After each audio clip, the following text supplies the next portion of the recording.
I'm Susanna Morgan from Energy PR. Thank you for joining to discuss whether Google is dead in 2024. I won't spoil the reveal for that particular question, but fundamentally, we're going to be discussing what the search landscape looks like for marketers this year, how Google plays a part in that.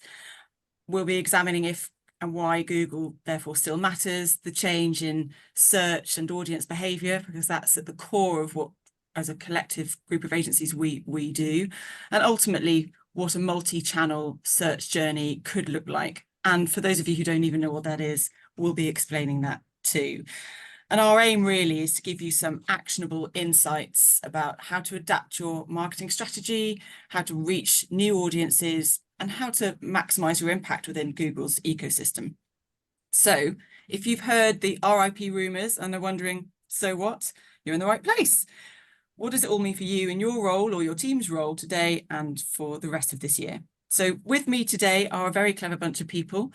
I'm joined by Joseph Hurst, who's the marketing director at SOZO. Joseph has decades of experience in online marketing and web design, and his focus really is on that multi-channel strategy and how clients can leverage them for increased growth. So he'll be talking a lot about that.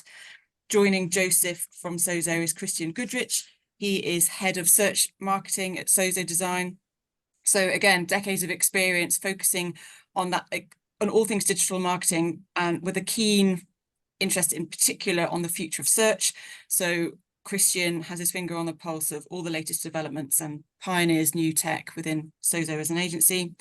And from Energy, I'm joined by Sarah, who is our head of digital PR, equally as experienced in SEO and digi, content and social. And Sarah is particularly focused on audience profiling, insights to inform comms and campaigns for B2C and B2B audiences, and has spoken at a number of events. So he's coming at that audience first perspective. So enough of me. Let's kick off with a discussion. If you have any questions, and I'm sure you will, we usually get a ton, use the Q&A function at the bottom and we'll come to them at the end, because this is going to be quite a wide-ranging chat, and we will likely cover off some of your questions, if not all of them. So we'll come to those at the end. But first off, Sarah, why do people think that Google actually might be dead this time? So it's asked so often that it's become a bit of a running joke in the industry that either Google search or SEO in some form, the internet as a whole, if you're feeling really dramatic, is on its way out. It pops up every time there's a kind of marked change in either the Google algorithm or user behavior. And I'm sure a lot of people on this call today will feel like the only constant is change. So this is why we picked the webinar topic, because even since we chose the title, the landscape has shifted in a couple of significant ways. But generally at Energy, the three trends that we've noticed that are fueling this question are: the first one is the introduction of answer engines. So ChatGPT, Copilot, Perplexity, even Gemini, those kind of back and forth conversations that you're having with tools that give people one answer to their question very quickly with just one result, better suited to certain types of queries. But just last week, fresh news came to light about Apple Safari 18 and how it's using intelligent search, which basically summarizes web pages, and reports suggest that this could kill the concept of a search engine entirely, which again, dramatic, we love it. And then the second trend that we've noticed is Google search results are actually getting worse, according to a lot of people. So the SEO community in particular have been criticizing the results for a while now. So there's a higher prevalence of Reddit results that are getting served, pushing more authoritative titles down. There's also keyword swarming and over-optimized content, lots of homogeneous content. The introduction of AI has meant a recent influx of really homogeneous content that's just written for rankings, not for people. And and there's ads everywhere you look. So people are getting a bit frustrated with the results and are finding they're not getting the answers as quickly as they want to. And so that then leads on to the third trend that we're seeing, which is if they're not searching as much on Google, where are they searching? So an increase in search on platforms like YouTube, Instagram, TikTok, for that kind of top of the funnel information discovery part of the journey. So people, reportedly Gen Z in particular, are using socials to begin searches and then later supplementing with Google searches. So they prefer the short form video content, the authentic viewpoints. The algorithm is much more sensitive and tailored to their interests and people they already trust. So yes, I think it is fair to say that search, as we've come to know it, that kind of 10 blue link wall of text has passed its sell-by date, but it's human behavior to ask questions. So we're always going to search. It's just how the technology evolves to enable us to do that better. And then for us on the call, how marketers need to adapt. So that's an interesting point about the behavior and the user journeys. Joseph, can you jump in and talk a little bit about how the user journey might be changing? Yeah, just to mirror some of the points there that Sarah brought out, user journeys are hugely more fragmented than they ever have been. So, we even use the term Google it. If you want to search for something, just Google it. Now that's completely changing. There are more and more places for people to search and find out information. Traditionally, people would go to Google. Now people are searching through multiple social channels. Sarah mentioned their YouTube, anything on the Meta platform, Ask engines, and this is making the user journey a lot more fragmented and a lot more complex as well for marketeers to follow and to really understand what the user wants on each section of that journey. But these changes in technology, they do open up a lot of opportunities. Opportunities such as in-platform shops. So, for example, you could set up within your Meta platform, within Facebook, within Instagram, a shop directly in platform, or you could set up lead generation forms within platform. And we've seen as well, Sarah mentioned there, a real change in the results that Google are presenting on their SERPs. I suppose an example might sort of explain that a little clearer. And I'll use the example of my wife and myself and our different search habits in order to find something to purchase. So my wife, she follows a certain influencer on Instagram, and she loves the style of this particular channel. And she saw a dress, and so I thought, yeah, I love that. Found that through the influencer, through the Instagram channel, and purchased it within Instagram. So no use of Google, no use of a website, but a purchase took place. Whereas with myself, I'm looking for a new pair of running trainers. I'm a little more traditional. I will go into Google, but I'll also have a look around YouTube for the discovery part of my journey. What are the best running trainers for between 5 and 10K on road? YouTube will provide me with some answers to that, but then I'll delve back into Google with a more shopping-based intent search. It just shows really that's two completely different approaches, but both with the same result in a purchase at the end of those journeys. Yeah, that's really interesting. And Christian, who's our data nerd on the team, and is here to give us a bit of a reality check when we talk at the sort of higher level. Oh, Google's dead, we're all doing things different. Actually, bit of a reality check on Google. It isn't dead, it's different. Tell us a bit about that. It's still dominating the stats, yes? It's not all about TikTok anymore. Yeah, absolutely. Yes. I mean, so within the search engine marketscape, Google is still very dominant. There's small signs that the likes of Microsoft with Bing is sort of gaining market share with the growth of AI, and with Bing Copilot, which integrates ChatGPT. There's small signs of sort of gaining in market share. I think certainly Google can't be complacent. I think Google is becoming aware of competition, not just from the likes of Microsoft and Bing, but from other methods of search like Instagram, like TikTok, and just the change in user journey, particularly for Gen Z and upcoming generations. It's very difficult, and it's going to take a big effort for competitors to prize the current generation, the more traditional generation, away from that traditional approach of search. But with the upcoming generations, there's a lot more openness to searching in different ways. As Sarah and Joseph mentioned, the user journey is more fragmented than it's ever been. So I think Google is certainly still very much the dominant force within the search engine landscape. But the way that people are searching is changing, and it's requiring SMEs to not just maximize their visibility in Google and to make sure they stay on top of that, but also to look beyond Google, to look at their multi-channel strategy. And I think increasingly for SMEs, to maximize visibility for your brand, you can't just look at Google. And strangely, to get the most out of Google now, you have to move your strategy and getting your brand recognized in these other channels. And as it happens, by doing so, that then feeds back positively into your search visibility. I know for certain we're going to be touching on that point a number of times over the next 45 minutes, but thinking about how the way that we're using Google is changing. Sarah, do you want to talk a little bit more about that?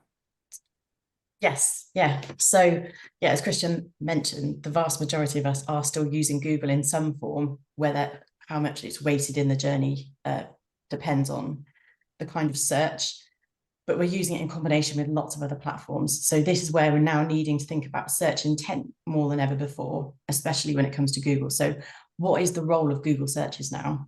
Are we asking it really specific questions? Are we asking it to show us something brand new?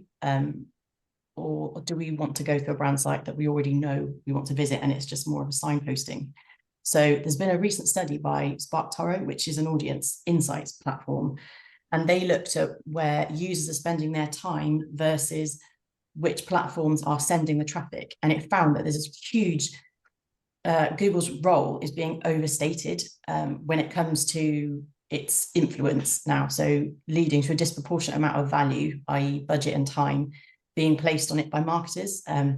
So it's responsible for most traffic referrals by far, but in terms of dwell time, it's quite a different picture. So we're actually more engaged and spending more time elsewhere, like on socials, videos, productivity apps, news, etc. So exactly to Christian's point about to be good on Google, you have to be good, you have to have a broad digital footprint. But it means that Google's role is increasingly becoming a tool to help us find our way around. So by the time we reach Google, we already know what we're looking for. So performing much more focused searches. And there is some more recent research by Adobe that suggests that brand discovery, or what we might equate to the top of the funnel searches and scrolling, is happening elsewhere. So their new stat is over 2 in 5 Americans use TikTok as a search engine. But it's easy to see why, because the process is easier, it's more fun, it's more engaging, and it's just more, people like the product reviews, the personal stories, and the authenticity of the short vertical video format. And TikTok even has its own path to purchase, which it calls the infinity loop. So it's got 4 stages of discovery, discovery, consideration, purchase, and then participation. So it's actually much more involved than a Google search. And users tend to feed content back onto the platform, which then helps others to discover, and then the cycle starts again. And increasingly, like Joseph's mentioned, you don't even need to leave the platform to buy something now. That raises a question not for now about authenticity versus authority and whether they're one and the same thing, but let's not get distracted, because Joseph, I wanted to ask you about the search phrase intent driving content. And I'm conscious that some of what we're saying might be a bit jargony to people who are outside our digi bubble. So let's be mindful of that. Search phrase intent as a term, what do we even mean by that? Would be if you could just decode that and then talk about it. No problem at all. I always like to use examples, Susanna. So I've got a couple here that lead on from my endeavors to buy the best running trainers I can find. Search intent, what is your intent when you're adding a term or a phrase in this particular instance that we're talking about, a Google search? Well, So initially I would search for something like best trainers for 5 to 10K road running. Okay. I really don't know what's out there. I don't know what brand has brought forward new technology. I need to catch up. I need to find out what are the latest trends, what are, you know, the not as I can particularly relate to them, but what are the professional athletes wearing now? And would that influence me as an amateur runner? So my intent for a search such as that would be an awareness intent. So edging into jargon terms, that will be a top of funnel intent. That's the start of the user journey. Not sure what I want. I'm just going to go out there and dig around a little bit to see what's available for me. But there is an interesting point, just before I move on with intent. The results that Google presents are now, and have been for some time, based on user intent. So you'll see if you are searching at that level, at top of funnel, as an awareness intent search, you'll be presented with things such as video or blog posts or informational pieces to help somebody to choose the right trainer in that particular instance. And that's going to continue progressing. And so Google are fighting back from searchers going into social channels. Recently, I attended Brighton SEO, and one of the points that was brought out there was a way that they're fighting back. If there's an awareness intent search, user-generated content is going to be shown. So the type of content that you would find on Instagram or on TikTok. So Google's not standing still, waiting for themselves to disappear and to not be relevant. They're changing because they are very aware of user intent changes, and the results on those search pages will reflect that. So another stage of intent would be conversions, or bottom of funnel. So once I've done my research, I've read up on the relevant trainers, on the expert's opinion on these trainers. I might then go for a search such as cheapest Nike Pegasus, because that's a brand and a make that I've had before, and I want to find out what the latest colors are, what the pricing is, and how quickly I can have those delivered to me. So in that particular instance, obviously a shopping ad would show, or much more focused on purchase results would show at that particular point. But that's a really interesting one to keep an eye on, because Google will continue to evolve those search results, and under pressure from people leaving Google, doing their initial research in social, they're fighting back. That's an interesting point about how Google is changing. And Sarah, I know that we talk a lot about how Google is responding to changing user behaviour. Do you want to pick up on that point? Yeah. So, like Joseph said, it is absolutely responding in a number of different ways. So it's also recognised that people are looking for content made by other humans instead of not brands, not AI. So not only is it pulling in more social results, but it's also recognised that there's been an uptick in searches that have the word Reddit on the end. So people are actively trying to surface individuals' content rather than just to bypass all the other kind of samey content that we talked about earlier. So it's responded with a filter called Perspectives, which has since been renamed to Forums, it shows results from things like forums, social media, blogs, video, and just other results that are clearly authored by an individual person. So that's why things like bloggers, creators, and influencers could be really intrinsic to a strategy, a marketing strategy going forwards. But it's actually partnered with Reddit recently, which means it's including more, well, we think that it's including more Reddit posts in the search engine results pages. There's more prominence than ever before of these posts. So one recent experiment showed that a Reddit post ranked within 5 minutes of being posted in the top 10, and it controversially knocked down more established trusted sites or small independent sites that were really authoritative in that specific niche, because Reddit has overall really strong authority in lots of different topics. So whether this is a positive development remains to be seen. But in addition, we're seeing Google kind of evolve to be like a Swiss Army knife, like Joseph was saying. For these types of questions, it might be SGE is fine. So where you just have one result, one factual result, like how tall is Jude Bellingham? There's one answer to that. But if there's nuance and complexity to a topic, the forums tab or just the AI powered search may be the mechanism that delivers the answers. So how to adopt a vegan lifestyle or best restaurants in Oxford don't have just one true answer. So that's where people want to get a range of viewpoints to consider. And this is where it can get really messy, right? Because how will people know what to trust?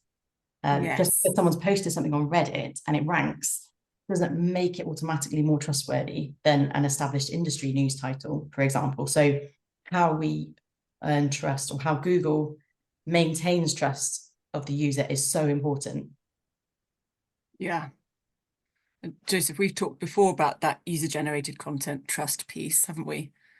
Yeah, absolutely. It's fascinating. Just again, backing on what Sarah's saying there. But I think it's clear we're going to see more user-generated content coming through into our Google search results. There is a demand for it, a clear demand. I was speaking to somebody recently, and they were looking for a hotel in Cornwall. They looked on the beautiful website with all the beautiful photography that was professionally produced, the brand videos, everything looked immaculate and perfect, as you would hope and expect.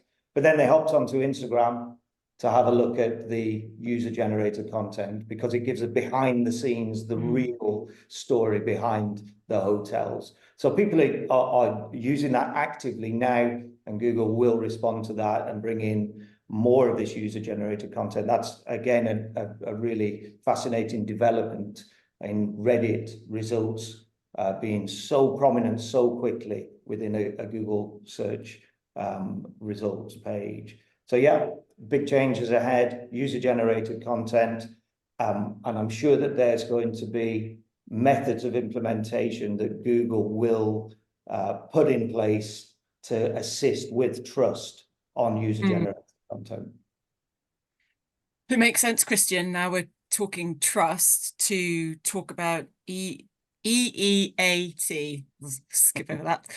Over to you to explain what that all is and why it's more important now than perhaps it was once. Yeah, so I mean, first of all, I think we've talked about the full user journey and the competition that Google has increasingly so, both from other search engines, but also other methods of searching. And I think this is really, really healthy, particularly for consumers, because it's not good to have such a dominant player that has such a monopoly over the market, and that does breed complacency. And I think with this increased competition, it pushes Google to get out of them feeling so settled within their market, and to push for better results, to push for improved relevancy. The EEAT principles, these have been around for a couple of years now, but Google releases monthly algorithm updates to better improve the quality of results that it serves up to users. So EEAT, the principles, experience, expertise, authority, and trust. So these are the four pillars that Google is looking for from websites and brands. And it's moving beyond just looking at keywords and just looking at, does your content, does your pages have reference to keyword phrases? It's moving so much more beyond that now, and particularly with the growth of AI, and where there's been a misuse of AI over the last 12 months from various brands and websites, and posting up low quality spammy content to the web. Google is looking at these four pillar principles to couple with content and the quality of that content to determine how does it provide relevant, good quality results. Not only has there been pressure from competition, but as you mentioned earlier on, Sarah, Google is under increasing scrutiny about the level of advertising, about the quality of results. With this acquisition of Reddit, and there's been case studies within our industry where independent businesses, despite having really good quality content, are still being downplayed by the big players like Amazon and Reddit and the like. So Google is in a bit of a tricky situation, and it has to be careful how it approaches this going forward. But for SMEs, the emphasis going forward, particularly with these EEAT principles, is a real strong emphasis. We mentioned earlier about authenticity. So more than ever, SMEs need to be really conscious about the quality of information and content that they're putting up on their website. It is harder than ever to cheat Google, and we have to move beyond just looking at keyword phrases, and we have to go beyond just looking at our presence on Google. If you want to get the most success in Google and the most success in your search visibility, you have to look at how your brand is perceived, not just on Google, but on other platforms. And these EEAT principles are a key sort of area to sort of audit your website and go, how does my website align? How do I demonstrate my trust, my authority, my experience, my expertise on my website, both on Google and across other channels? It's really interesting. And that point about how brands show up off-site is where we add muscle, Sarah. Yes, So that's do you want right. to pick up on that point? Yeah. So this is where PR really comes into its own, and why accidentally PR has been doing good off-site SEO all along. We just were historically quite bad at articulating that and measuring it. But ultimately, Google's goal has always been to satisfy the user. Ultimately, it used to be really kind of black and white and crude about it, say 10 years ago, back in the days of all links are equal, more equals better, more content regularly published equals better, didn't matter how good it was, more keywords equals better. So people would game the system. But now, satisfying the algorithm and creating content humans actually want to read are the same thing, or they should be the same thing. They always should have been the same thing, really, but that's just not been the case. But now Google is so much more sophisticated at evaluating content. So the best, most future-proof way to think of EEAT from an offsite point of view, at least, is to just think like a human, human common sense. So think about how you as a person would, or as a consumer, would work out who to trust and what kind of signals would you look for. You're probably not even consciously looking for these signals, but it might be that you see a brand being talked about every now and again by people, websites, influencers that you already follow or you already trust. Your friends might be talking about the brand. They might pop up on social with a link to a piece of content that really chimes with you, really relevant to a problem that you're facing at the moment. They might be doing a podcast or a collaboration with another brand you love, and they almost certainly have great reviews. So you can see how the trust is starting to build a picture in your mind. I really like the analogy of a bird building a nest. So you get a twig from here, a twig from here. That's how brands build in our mind. We're not consciously 100% focused on that ad you did. I know sometimes we get stuck in that trap. But that's why, as marketers, our output needs to be varied, consistent, and it needs to be multi-channel. And so it's the cumulative impact of that that's becoming increasingly important, because then that is the understanding that Google is building of your business and what you sell and how trustworthy you are. So rather than trying to feign these signals and second guess Google, we feel like it's much more straightforward and again, future-proof just to be a trustworthy brand. Like, what would a trustworthy brand do? And this is why PR and SEO have become so intrinsically linked in recent years, because the skill set of PR to get businesses talked about, particularly in media and owned titles, where you can't pay to be there, you have to earn your way in, can really build authority and visibility that are great for SEO. And that's a point, isn't it? That's a key point, actually, Joseph, when we're thinking about the signals that Google is looking for, and that sort of people trying to game the system. Where there's a system, people will always try and game it, and Google's just, it's this ongoing game of chess. But authority around that content and who authors it is an interesting point, isn't it? Yeah, very much so. And again, this is a clear tie and development between SEO and PR and where the two work hand in hand. So take, for example, the authority behind a piece of content. So I like classic cars. If I wrote a piece of content about classic cars, it might be interesting. It might be, you know, the best ever piece of content that's written.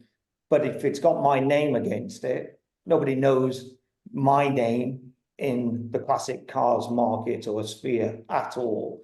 And if you compare that to, say, somebody like Sterling Moss writing an article on classic cars, you can see the kudos that article would have. It might not even be as good an article, but Google's going to come in, look at that as a signal, look at the association with the authority behind a name such as Sterling Moss, in contrast to Joseph Hurst within that subject matter. Oh, choices. Yeah, well, and you know, and rank that or improve that. Yeah. You gave yourself some really stiff competition there up against Sterling Moss, but Yeah, that's a chance. So it's really, sorry, I was just going to Yes. add there, Susanna. It's a really interesting point Joseph said about, you know, if Joseph created a really great piece of content, no one knows who he is, and it feeds back into that into the EAT principles. Because with this boom in AI that we've seen over the last 12 months, it's easier than ever for brands and for their competitors, for SMEs to, you know, just put up to the web, to put up to their website low quality content. And Google has really clamped down on this. Just back in March, there was a really big spring clean algorithm update, and there was around 45% of web content that was removed from Google's index that was deemed to be low quality and spammy. And a lot of this would have been produced through a poor misuse of AI. And rushed content. And it's interesting what Joseph said, because Google is moving so much more now beyond just what is your content like and does it have keywords. You have to think about your brand and how it couples with your content strategy. And that's where we see a lot of our clients experiencing success in search. So you have to think, what does Google perceive about my brand in addition to my high quality content? But then going beyond Google, how does that then translate to other channels like TikTok, like Instagram? And for a lot of our clients, some of our most successful, particularly in high competition sectors and spaces, it is where they are embracing not just their brand and their authority on Google, but how it then appears and how it aligns on other channels. So it's really important more than ever. Yeah, that's a very valuable point, and that takes us to our next bit of discussion, I suppose. Is we're painting a picture of there being lots of different places where businesses now need to show up, and that can feel a bit overwhelming. So Sarah, how do we make sure, or how can brands make sure that they show up in the right places is the key thing, I suppose. Yeah, I mean, it can feel like there's pressure to be everywhere at all times. Yeah. Perfectly. But yeah, I mean, it's true. SEO just can't be siloed anymore. So this more holistic approach is needed. It's a multi-channel effort. So the first key point is that while we've talked about a lot of channels and platforms today, they won't all apply to your brand right now because they won't all apply to your audience. So the starting point always is with your audience. So you need to know them, understand them, where they spend their time online, where and how they get their news, which socials they favor, and just keep refreshing that understanding of them so that you can invest your time and budget and marketing efforts in the places where you're most likely to reach them. So you don't want to be in a situation where you're investing a lot in one channel, like Google, for example, focusing your activity on ranking when your audience is actually spending all their time on YouTube or Instagram. Equally, don't bust a gut trying to secure FT coverage when your audience is actually reading construction news. So make sure you've got your ladder up the right wall before you start climbing, and not just when you're nearly at the top, because otherwise you're missing this entire picture, which is actually a much more worthwhile use of your time. Another key point is to build your brand's digital footprint doesn't necessarily involve you having to be there you can earn your way into conversations. So, for example, if you don't have the resource or frankly the inclination to be on TikTok, but you know your audience are there, you can facilitate those discussions through an influencer campaign or a creator partnership. So borrow others' authority that already have traction with the audience can be a really time-effective way of being there. And there are low-cost ways for doing that. So you could incentivize creators to talk about you instead. The other thing is to be clever with your content creation. So make parent content and then repurpose it for different channels. So you could have a blog or a guide or a white paper. You can chop that up into social graphics or a little animation or an email newsletter focused specifically on a topic, or a 10 tweet thread on X. That's a mouthful. But create once, publish everywhere. That's a good rule, isn't it? And that if we're talking about publishing everywhere or multi places, consistency is a challenge, isn't it, Joseph? Yeah, absolutely. Before I move into consistency, I'm just going to clarify a point on Sterling Moss, though. So I omitted the word historic article because this would bring in a whole new meaning to ghostwriting. But it would certainly. Oh, that's sad. Yeah, very much so. Very much so. But yeah, just going back to that, as we say there, Sarah's talked about the digital footprint. It's so important because brands are positioned in so many different channels to maintain a consistency of brand values, and not to view each one of these channels and communicate to each one of these channels in silo. That's a key point. So wherever somebody sees you, whether it's on TikTok, whether it's on Instagram, whether it's on Google, your brand values must remain consistent. Also, that goes through to a deeper level in your messaging. The tone of voice needs to remain consistent throughout a user journey. So at every touch point, somebody receives an email from you and you click through, the email tone of voice, the landing page tone of voice, and the brand values, there must be consistency there. And that's a challenge because there needs to be consistency in brand values and tone of voice, but not in the content type per channel. So a piece of content that you would provide, for example, let's use a real contrast for LinkedIn, certainly wouldn't work on TikTok.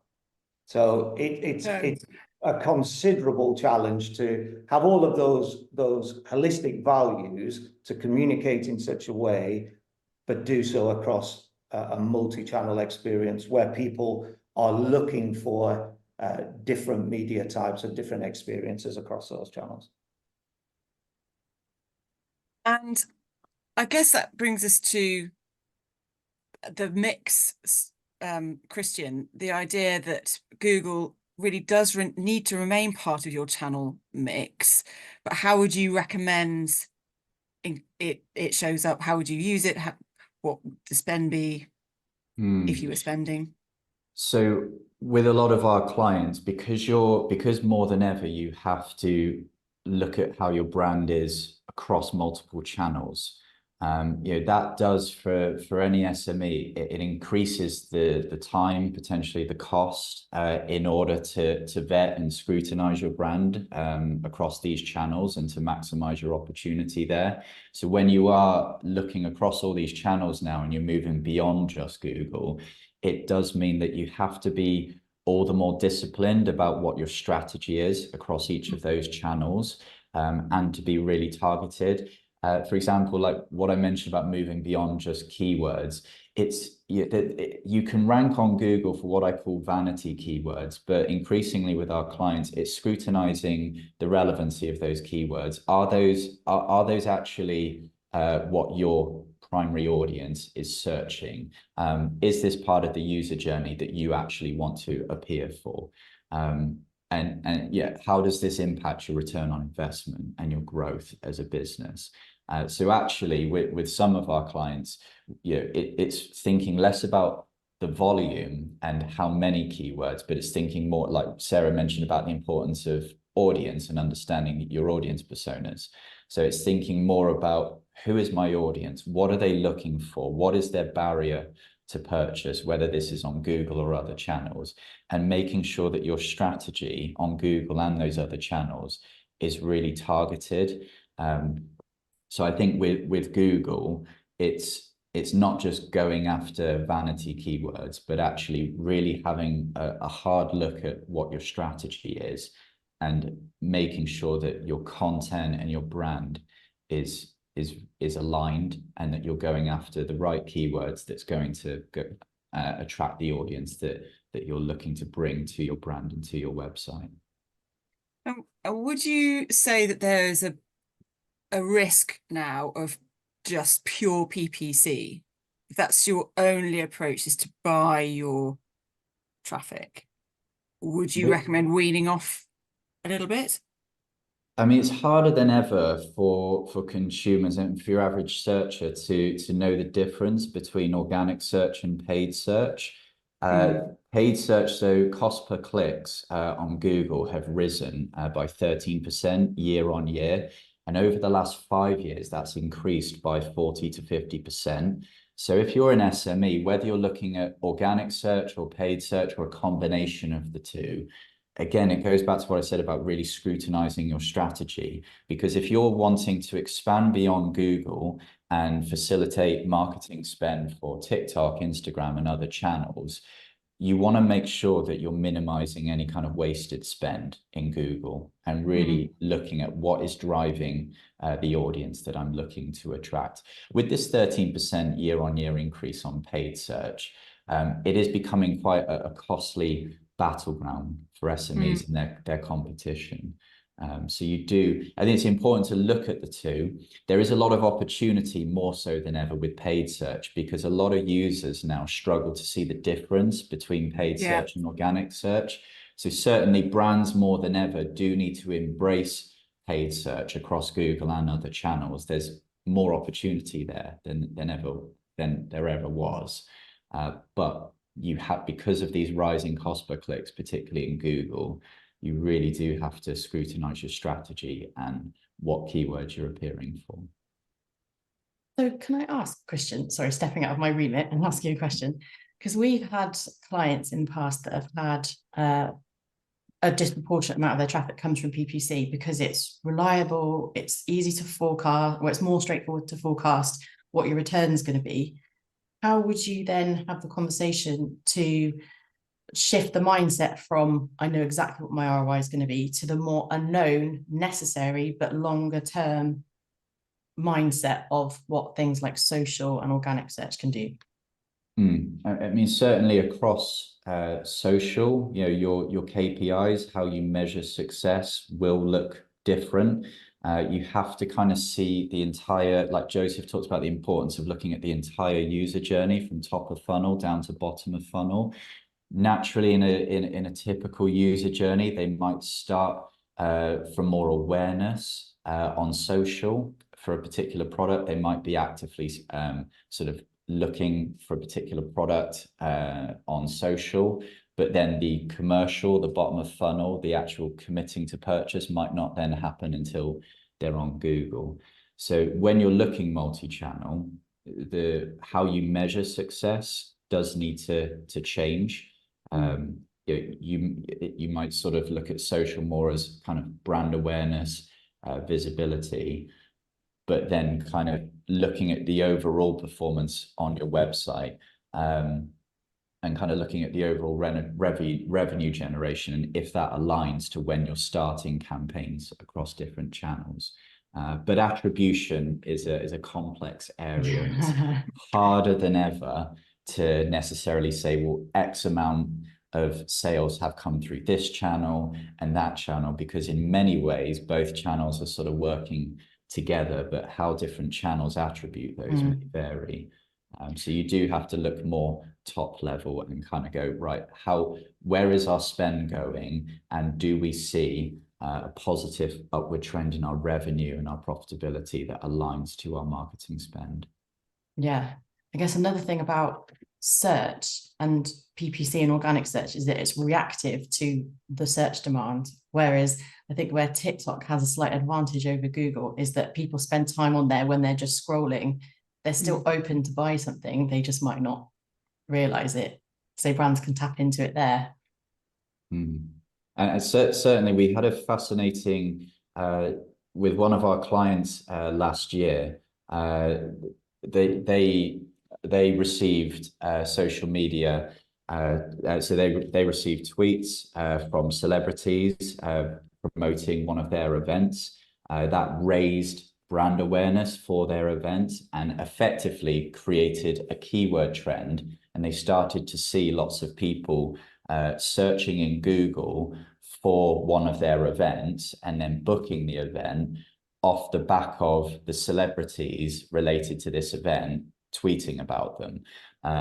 And that demand wasn't there beforehand, but through social, through influencers, through celebrities speaking about this event, it then created a demand that fed through to Google and to their Google strategy. It's also interlinked, isn't it? Just for those of you listening, the recommended outtake is not to go and get yourself a celebrity ambassador necessarily, but that does bring us to a sort of quick fire round. What is the one thing that you panelists would recommend that people do after this webinar? And Sarah, shall I come to you first? Sure. Work anti-clockwise around my screen. Yes. So what I would do is recommend to just Google your business. Just Google incognito and just have a look at what customers and prospects will see when they Google you, because it might be a while since you've done that. So you can see how the search results pages have changed slightly. You can have a look at what your metadata is saying on your site. When's the last time you updated that?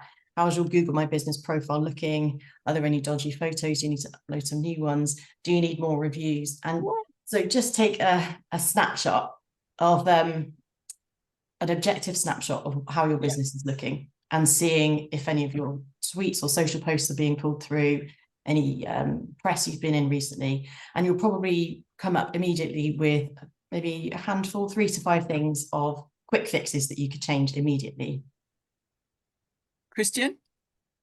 So I'm going to touch on what I raised earlier about EEAT principles and just give some practical guidance as to how an SME where would they start on that. So thinking about the experience and the expertise side of it. So how does your website and your website content align to those two? Do you have an About Us page? Do you have a Meet the Team page that goes beyond just talking about your services? Do you demonstrate and do you present your experience and expertise through the people that deliver those services? So I would say scrutinize your About page and Meet the Team page. Make sure you're showing the experts behind the business and showing the face and the personality there. And secondly, still on EEAT principles, Google Map reviews. So many SMEs still so complacent across numerous sectors with this. Most SMEs have a physical office location. They should have a Google Map listing. You can get reviews to that Google Map listing. However many reviews you've got at present, be more proactive in that space. There's a review share link. You should be proactively seeking out reviews from your satisfied customers and trying to build up your reviews. That will not only help improve your visibility in search, but it also helps improve the trust in your brand and will help improve your conversion rate, whether that be for e-commerce or for lead generation. Okay. Joseph? I think what we've talked about today puts a lot of challenges out for business. You could say, ideally, we want people to be everywhere all the time, but practically that's impossible. So if you think about what we've discussed about creating content for every stage of a user journey. That in itself is a monumental task. And then distributing that across all social channels, across Google, across your website, LinkedIn, etc. That's a huge undertaking. So don't be put off by that. Strategize your approach to multi-channel marketing and to attracting people at every stage of the user journey. Really look at where your target audience reside. Focus on what it is that they actually need to find out and start there and then work out from that. Absolutely. Okay, great. Thank you. So thanks everybody for listening so far. We have questions coming through. If you've got any questions that you haven't shared yet, then please do share. The first one came through very early on, so somebody came with an agenda they wanted to cover off, and I'm not sure we have touched on it actually. How to search optimize for social media channels, LinkedIn, Insta, TikTok, etc. So if I throw that to the floor, who'd like to answer that? Yeah, I'll take that, or at least I'll start and then someone else can. I think, yeah, there'll be many answers to There'll be a pilot. few, yeah.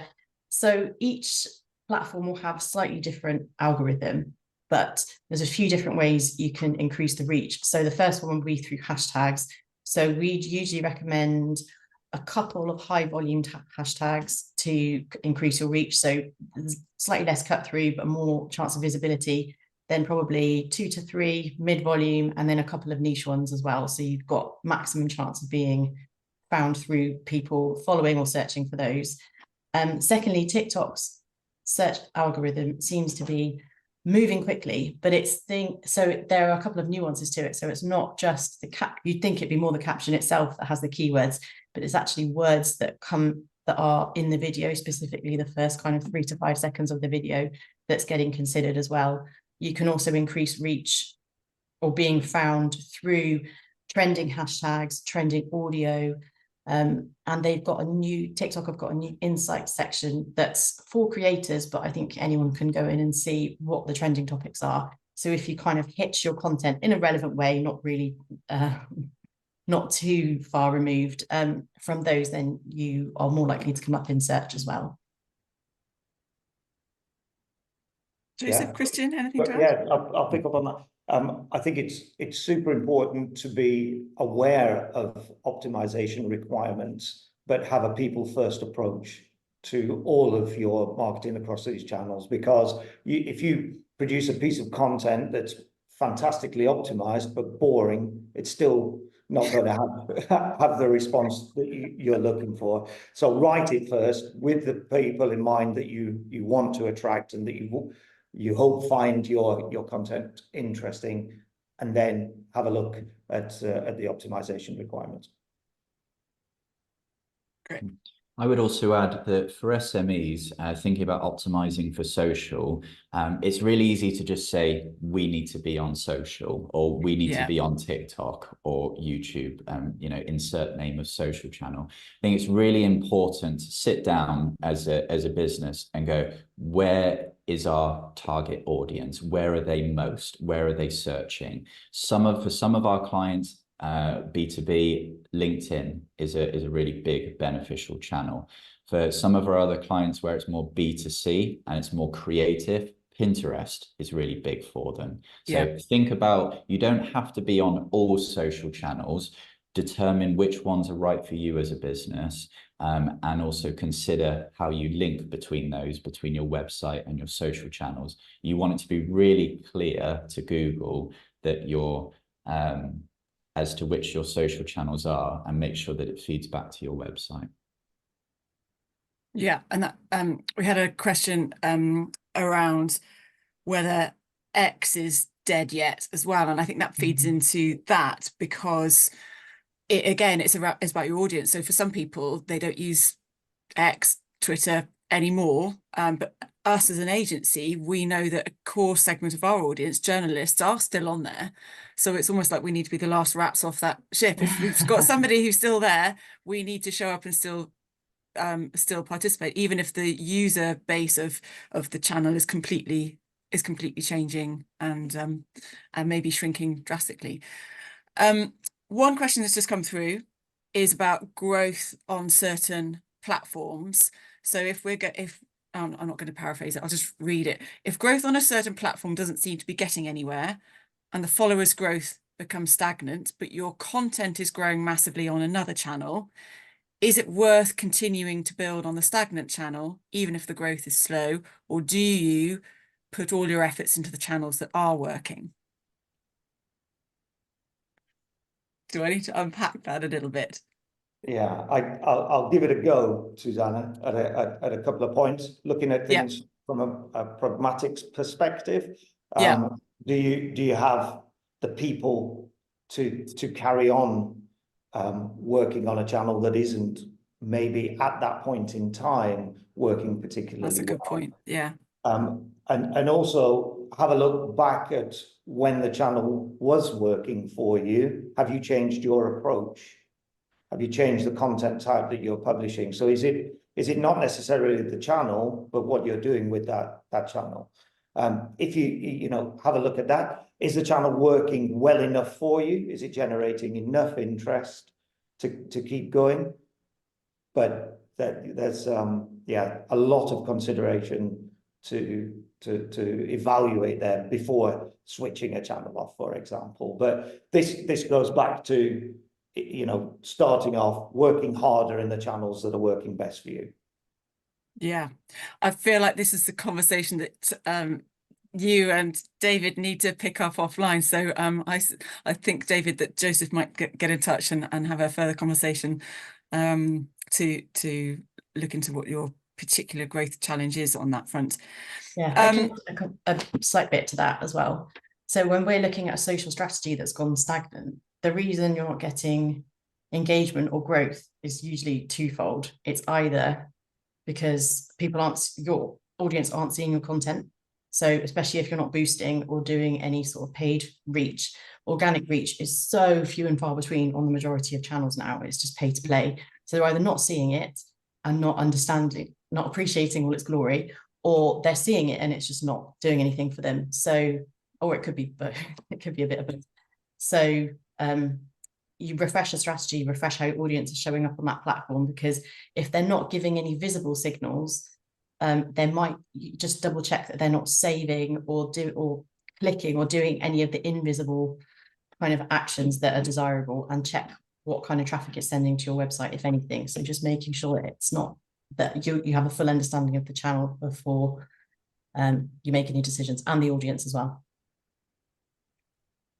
I hope that answered the question, David, but any of us will be happy to pick up with you separately well, not me, actually, I wouldn't answer that question, but Sarah or Joseph definitely would answer that question.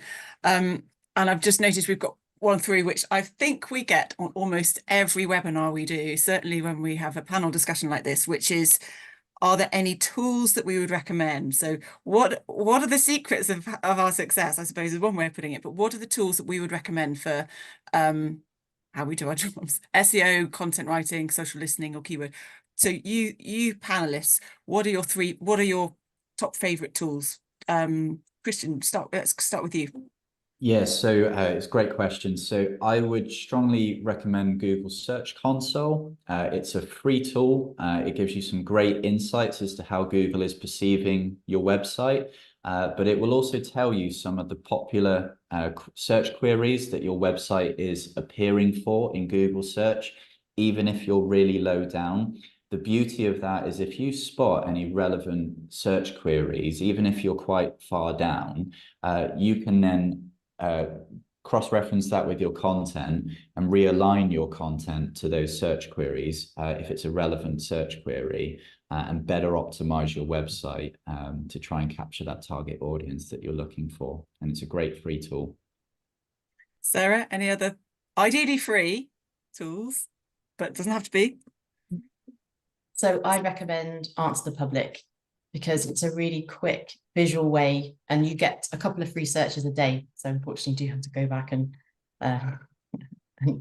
supplement if you don't get what you want on the first day. But it gives you some lovely visualizations of, you put in a keyword, 2 to 3 words, and then it gives you all of the searches in and around that topic. And it can highlight some real hidden gems of pain points and key questions that your audience have that you might not have found elsewhere. Okay. Joseph, your fave. Yeah, not being on the tools quite as much as I have been in the past, and I would rely on a specialist like Christian to dig in there and do the research. However, what I would say is, when I'm putting a strategy together, or a quotation, a proposal, or a pitch together for somebody, I ask my specialists, and they look a lot in platform. You can actually find out an awful lot of information within a Meta platform, within a Google Ads platform, budget expectations, reach expectations, click fees, etc. A lot of that is a bit freely available once you engage with the platform itself. Okay. Wow. Thank you. Well, thank you everybody for staying on. We've gone over a couple of minutes because as is always the way the chat goes and the questions come in, and we don't want to leave any of you hanging, but we appreciate your time this morning. Thank you very much for joining us. If you have anything else that you would like us to answer, then we will be happy to take that offline, to end on a bit of jargon, and enjoy the rest of your day. Thank you very much. Thank you for coming, everyone.